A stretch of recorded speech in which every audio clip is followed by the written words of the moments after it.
I have to start off the show with an apology, guys. I'm so sorry. Last weekend I was talking about Newcastle. Maybe it was on this show or the last show, and I was telling you how bad they are and all of that stuff. And I have to apologize. I compared ballers and just guys that play football, and I apologize. I apologize to the people that I called guys that just play football, and I compared Newcastle to those guys, and I apologize because they're much worse. They're much worse than guys that play football. Awful football team. We'll discuss.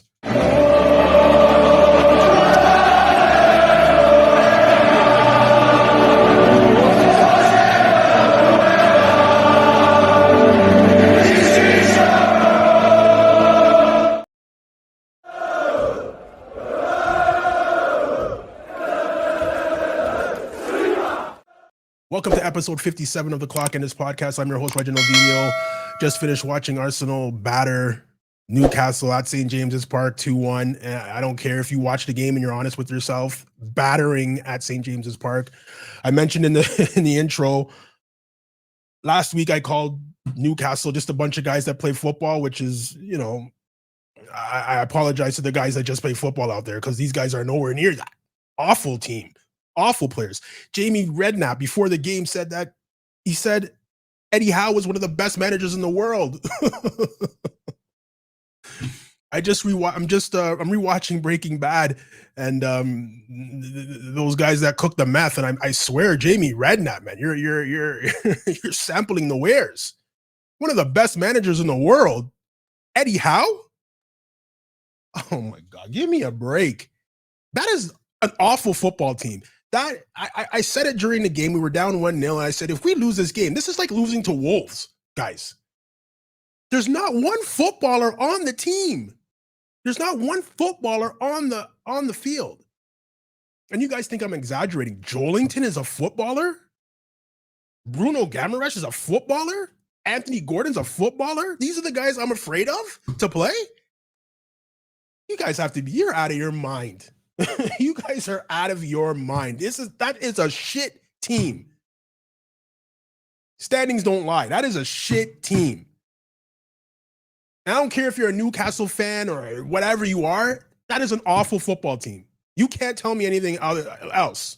Terrible.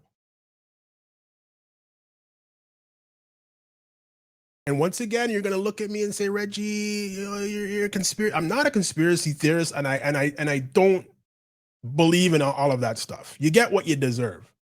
Well, guys, come on. That PK, stop. That non-PK on Guimaraes and the goal, stop, guys. You gave the PK, and then you did everything in your power to reverse it. Everything. Let's look at this Stonewall PK for 5 minutes and find a reason not to give it. That's what it was. I don't care who you are. You can be a United fan, Tottenham fan. If this happened to you, you'd be furious. And it's not just an Arsenal fan. Oh, here we go. Conspiracy, refs against us. Guys, that's a Stonewall penalty. I don't care. Stonewall penalty. You're telling me that the goalie. So what you're saying to me is this. The goalie can get a touch on the ball and just clean out the player and it's play on. That's what you're saying to me. It's not what happened in the instance. It's not what happened. He got a touch on it, and Guimaraes went over an outstretched leg of the goalie. He didn't clean him out. Fine, I'm not saying that, but this is now the rule. You're telling me it is. If I get a teensy weensy touch on the ball and I clean you out, it's no PK. That's what I've heard. That's what I saw. That's what I've seen today. Okay, all right. So next week we'll see. Because there's a lot of calls that have happened in the past 3 or 4 years where it's just like, yeah, it happened in an Arsenal game. You'll never see this call again, ever. So let's see next week when it happens next week. And I'll tell you what, that penalty, that VAR check against Gabriel Magalhaes, they call that a PK. I said it during the game. I said, if they call this a PK, I am never watching the EPL again. I'm done. I'm done the show. I'm done EPL. I'll do my other show, Football Weekly, and I won't talk about EPL. I'm finished with them. If they gave that PK to against Gabriel, if they gave that, that's crazy. It's the exact same instance that you turned down a PK against Nick Pope. If they gave that, I swear to you, I'm done with the EPL. Finished. I'll still like Arsenal. I'll look at the standings to see where they are and how they won. I might watch a game or two, but I'm done talking about EPL. I'm finished because this is one of the most, and it still is, even though Arsenal won. It's one of the most corrupt leagues with one of the most corrupt officiating organizations in the world. In the world, not just Europe, in the world. These guys are bad. From the get-go, you can tell this referee was out of his depth. Shouldn't be anywhere near a game like that. And it's funny how Michael Oliver, you haven't seen Michael Oliver a lot this year, have you? After the shit he pulled last year, you haven't seen him a lot. Anybody out there listening, listen. Independent investigations need to be done. I said it last year after a Michael Oliver disaster class. Independent investigation should be done on referees. And you can sit there, and I've brought up a great point. Where's Michael Oliver, guys? I think I saw him ref a Champions League game. I haven't seen him in the EPL. Why? Fantastic performance today for all of us that were last week when I was talking about handbrake. The handbrake was off today. The handbrake was off today. Substitutions were proper. The only grumbling I heard is, why is Trossard starting? I don't know.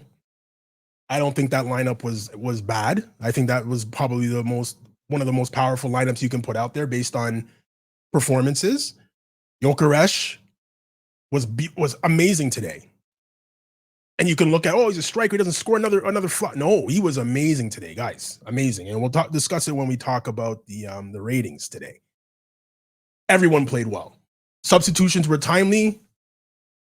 Substitutes came on and contributed to both goals. And what can you say? Set Piece FC is back, I guess. Hey, guys? Set Piece FCs. Somebody messaged me after the goal. They were just like, another goal off a corner. And I was like, well, do goals off corners not count? Do they count for only half? Like, I don't get it. If you can score every single goal you score in a season off a corner and win the league, it doesn't matter? It doesn't count? Like, who cares where the goal comes from? Strange topics, strange comments to make. You guys score off corner kicks? Oh, you guys are terrible. Strange comments. strange comments. What a week of football. But if you weren't watching football yesterday, Saturday, oh, buddy. Crystal Palace, we love you. Love you for Eze. Love you for what you did yesterday. You almost got hosed, but you pulled it out in the end. Eddie Nketiah, thank you, my brother. Guys, guys, I'm buzzing. I don't even know why I'm this excited. It's only Newcastle. It's only shitty Newcastle. Who cares? But I'm excited because we came back from a loss and came back from a losing position, I should say. And the narrative around this club in the media is that they're the second coming of Barcelona, prime Barcelona. Awful football team, awful players. Newcastle, I can only hope for your relegation to get the hell out of here because I'm sick of watching you. You're shit. Let's get into the player ratings, guys.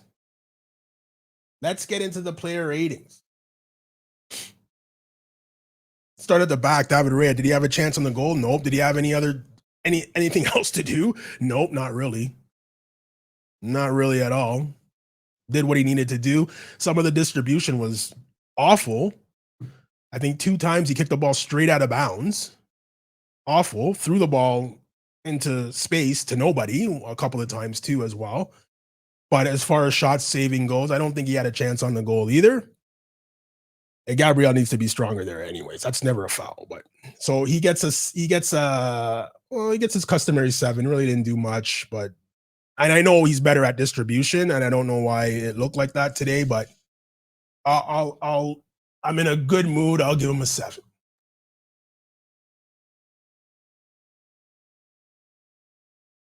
Gabriel Magalhaes, what can you say? What can you say, Gabriel Magalhaes? Solid at the back, strong, physical. You have to be physical with these guys because there are a bunch of thugs running around the field. You have to be physical with them. And he was immense today. Not only because he scored the winning goal, immense. Being pulled and dragged and pushed and punched, and he stood up to all of that nonsense today. It was amazing. Close to man of the match today. Actually, you know what? No, I'm not going to give him man of the match. I know who's going to get man of the match. But close to being man of the match. He gets a solid 8. Almost a 9 today. Almost a 9. His partner, Christian Mosquera, started over Saliba, and you're sitting there saying, what's going on? Like, what's wrong with Saliba? What's going on? You guys remember we got Champions League on Wednesday as well, guys. And Saliba played a big part in the cup game as well. So we got this big squad full of depth and full of quality so that we can rest players in certain games, in certain areas. There's another international break coming up. He's probably going to go away for France with that. Everybody relax. Everybody relax. Gave away the corner for the goal. I mean, I've played defense facing your net and you shank it and it goes out for a corner. I've done it a million times. I don't think that's the reason why he was substituted at halftime. But guys, this guy plays tight. He plays tighter and more. I think he plays tighter and more physical than Saliba does. I honestly do. Like when you're a striker and Mosquera's behind you, you have no space. That first touch you take better be perfect because it's gone if it's not. I give him an 8 today. He was fantastic. He only played a half. And again, I hope it's not because he gave away the corner that that Arteta took him off. But he was fantastic today. He gets an 8 from me. Ricardo Calafrio, what did he do wrong today? He did nothing wrong. Got forward, was physical again. Big, strong lad. Nothing wrong today. Nothing wrong. Guys, it's going to be very, very quick. Everybody was excellent today. From the tactics to the players to the game plan to the coaching to the substitution, everybody was excellent today. He gets a 7 today. Beautiful performance. This is the man of the match for me today, guys. And I know you're going to look and you're going to say, oh, nothing spectacular. Oh, you know what? Co-man of the match, because I have another guy that's going to be man of the match today. Jurrien Timber. Fantastic performance again today. Up and down, tricky on the wing, physical, smart, clever, beautiful performance. Another fantastic performance from this guy. What a bargain from Ajax. What a bargain. And we were the only ones in for him. Well done. Well done, Arsenal. Well done. He gets an 8 today. Moving on to the midfield. We're all clamoring and calling out for this guy to start in the midfield in the Odegaard position. Odegaard's healthy and he still starts over him. Beautiful. He should have had 2 goals in the first half by himself. Should have had 2 by himself in the first half. If it wasn't for Nick Pope, this could have been floodgates. It could have been 4 or 5 at half. If it wasn't for, well, no, I exaggerate. It could have been 2 or 3 at least at half. If it wasn't for Nick Pope. Excellent today in the 10 position, driving forward, tricky on the ball. The link-up play between him, Saka, and Gyökeres, it's only going to get better. It's only going to get better. And imagine we had Madueke on the other side, just ripping. And for some reason, the greatest manager in the world, on Jamie Redknapp's side, Jamie Redknapp's opinion, the greatest manager and one of the greatest managers in the world, Eddie Howe, put Dan Burn on the right-hand side. Are you crazy? And why Saka wasn't skinning this guy left, right, and center? And I know the double team was coming every time, but why are you skinning this guy? Arteta sees that and we have Madueke. I would switch wings and just let Madueke just tear this guy a new one. But, wasn't playing today, or is injured, out for a couple of months, I think, with a knee injury. So, and that was the reason, if you remember last week, I was talking about why he was removed from the game. That's the reason. It's based off an injury. So, playing in the midfield, man of the match. Man of the match, guys. 90th minute, in and around the 90, 89, 85th, 90th, whatever it is, 2 lung-busting runs back. Chasing guys that are faster than him, just giving it his all to get back and make tackles. And I think he caught Jacob Murphy from center. Jacob Murphy took off a running start, by the way. for Jacob Murphy. And Declan Rice caught up to him and blocked the shot on net for him to go out for a corner. Beautiful performance. This guy's the engine. The engine. There's some people out there that say Declan Rice is overrated. And they're England fans. They say that and they say he's overrated. I don't know, guys. I don't know how you say that, but okay, whatever. To each their own, I'm assuming. So Declan Rice is man of the match today, 9 out of 10 performance. He was immense today. Immense. Zubamendi. Like, again, I'm so shocked at this guy's height and stature and what he can do on the ball and who he's winning balls against. He was winning head balls against Dan Burn today. Dan Burn is 6'4", and he's winning head balls against him. Like the strength and the tenacity and the pit bullish nature of this guy it's incredible. And he can play. And he's great with his feet. And he has great vision. He played a ball over the top to Yuri and Timber, who should have scored again, by the way. So there's another goal that we should have scored. But Nick Pope got a hand out and made the save. What a ball over the top, outside of the foot. Are you crazy? Amazing performance today. Zubamendi gets an 8. Crazy performance. Bukayo Saka, coming off the hamstring injury, was taken off maybe 70 minutes to go, I believe. This guy just gets fouled left, right, and center. And I mean, again, the refereeing today was awful. Even though we won, I'm sorry, guys, the refereeing today was awful. You have these big bad thugs in the middle. You know, they're killing you guys, killing players in there with bad fouls, and then you look at them when they have the ball and they fall down and they get the calls. It's crazy. Bruno Guimaraes and Joelinton should be embarrassed with the performance they put in today. Awful. But we're not going to talk. I should do a player rating for Newcastle. They all get zeros. If I could give negatives, I would. Awful football team. Awful players. But Bukayo Saka, okay performance, I guess, coming back off the injury. Really didn't provide much as far as anything going forward. But you know, it's somebody that you have to be wary of. So even if that attention goes towards him and somebody else shines, and that's good on our part as well. So I'm going to give him same rating as his shirt number. He gets a 7 today. On the other side, Leandro Trossard. I don't know what the big issue was with him starting. The tricky individual, especially playing against dummies in the back like Newcastle has. I mean, to be able to see a ball and play a ball and look one way and play a ball the other way, you're gonna fool them every time. So it's a tricky guy that you have on the field. He didn't do too bad. He stood up to the physical nature of the game as well. So I'm not too concerned about him starting in those games. I mean, the guys, it's the 6th game of the season. There's tons of games to go. Yeah, he's gonna start some. Believe it or not, he's gonna start some. So no problem with his performance today. He gets a 7. I mentioned this guy earlier in the show. He's coming around, guys. Didn't score again today. Okay, no problem. He hasn't been scoring past games because no service. But today, getting involved, getting his big body in the way. You can see the fitness starting to come back. Getting his body in the way, shielding, playing one touches, and we're gone. Had a couple of opportunities to score today. One was deflected by Joelinton. One, you got to be a little bit quicker pulling the trigger in this league. Got it blocked, and then he slipped on the rebound. Whatever stuff's going to happen. This guy will score 20 goals this season. I promise you he will. I promise you. All he needs to see is one go in the net, and the floodgates will open for this guy. I promise you. He gets a 7 today. He was fantastic today. This is the best game, even though he scored in other games. This is the best game I've seen Gyökeres play. He was fantastic today. Tactics were right. I saw after Moreno scored the goal. Well, I'll do the subs after him. After Moreno scored the goal, I see we're taking off guys and putting another defender, putting Miles Skelly on, and I'm like, well, what are we doing? We're gonna hold for the draw?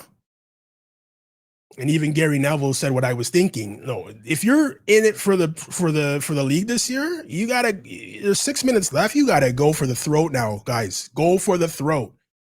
These guys have nothing going forward. Do not invite pressure. Go for it. And they did. The tactics, the message, halftime speech, fantastic. We looked like garbage the first 10 minutes of the second half, but then we picked it back up and we were the best team again in the second half. We were by far the best team in the first half. Trossard hit the post, actually. Forgot about that, buddy. There's so many opportunities to score. Timber had one. Eze had two. Trossard hit the post. We scored two. It could have been 6-7, guys. It could have been 6-7 at the scary St. James's Park. Ooh. Could have been 6 or 7.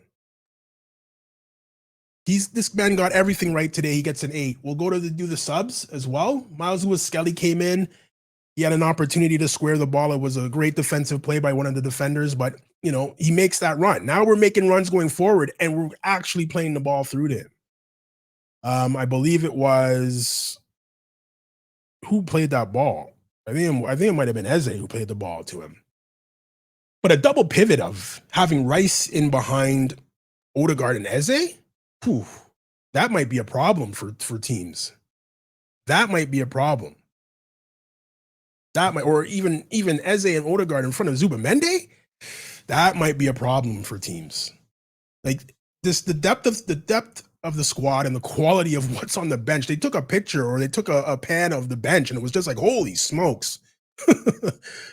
It was crazy, the quality that was on the bench. I haven't seen this bench again. I haven't seen this bench like this in years. It was crazy what was on the bench and what could come onto the field and affect the game like that. Beautiful, beautiful. Wasn't on long enough to do much, but gets a 6 based on his ability to run forward and not take any guff from these physical guys as well. So he gets a 6. For some reason, everybody hates this guy. Don't know why. He's a baller.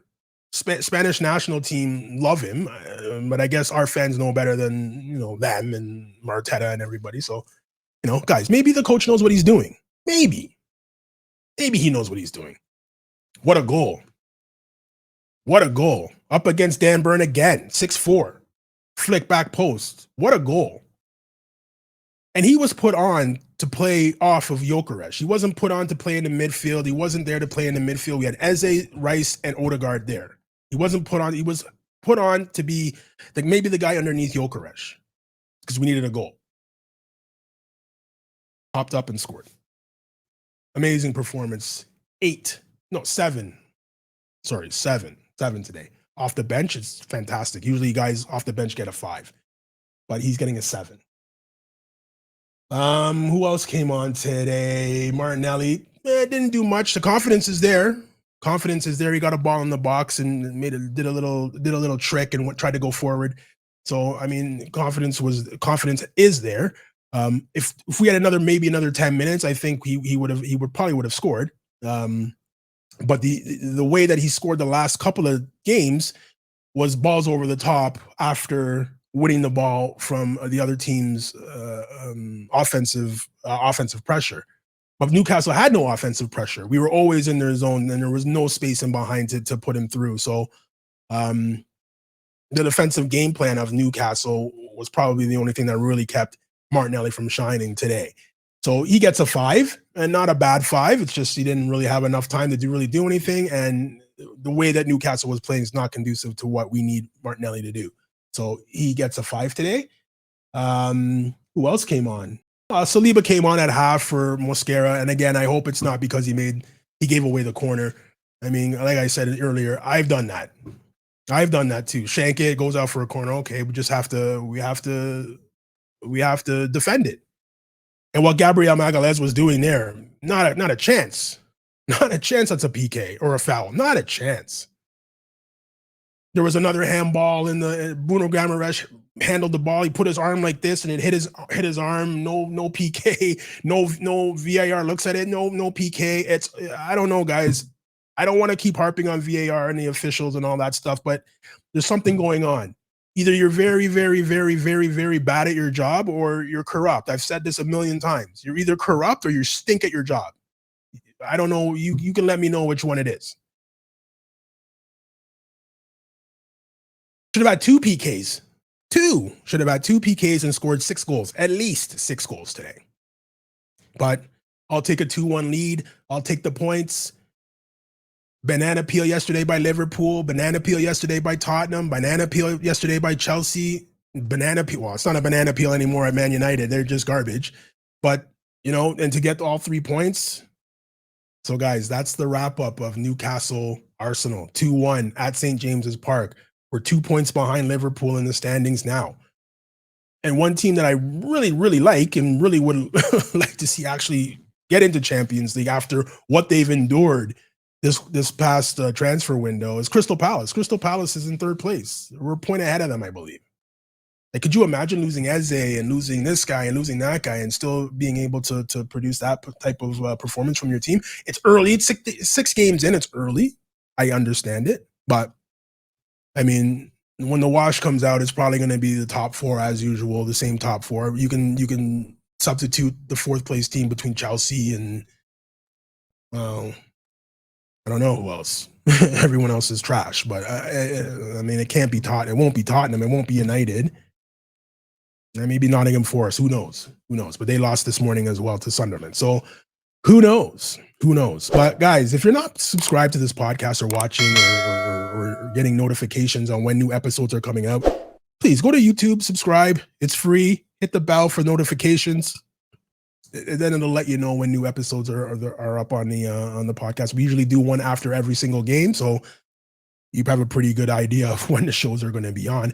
We're also on all popular podcast platforms, Spotify, Apple Podcasts. We're on Amazon Music as well. Ask Alexa to play the Clockenders podcast and it'll pop up. We're on iHeartRadio, TuneIn, Player FM. We're on all the popular podcast platforms. So, guys, there's no reason for you not to be listening to or watching this podcast. So, guys, Champions League game on Wednesday. We play Olympiacos at home, I believe. It should be at home. Getting prepared for that. And I'm not even really sure. I think we play West Ham next week, Saturday. I think it's West Ham, which should be a victory at the Emirates. So, guys, thanks for watching, and we'll catch you next week. Come on, you Gunners.